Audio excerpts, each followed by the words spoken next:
Dans cet épisode, Simon Sinek parle de deux types de jeux, les jeux finis et les jeux infinis.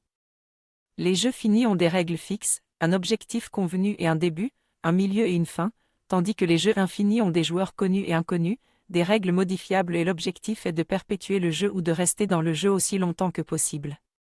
Il souligne que nous jouons tous à un jeu infini dans la vie, où l'esprit créatif est le plus efficace et agréable, et que jouer dans un esprit compétitif peut nous forcer à être réactifs à la concurrence et à créer des perdants.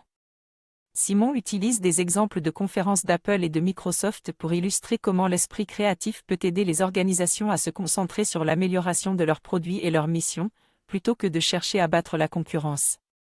Dans ce discours, je réalise que le plus important dans le jeu infini de la vie n'est pas d'être le meilleur ou de battre la concurrence, mais de rivaliser avec moi-même chaque jour et de devenir une meilleure version de moi-même.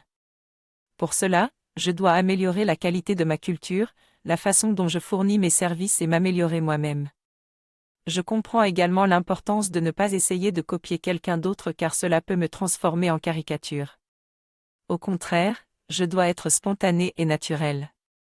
La proactivité est essentielle pour évoluer de manière créative.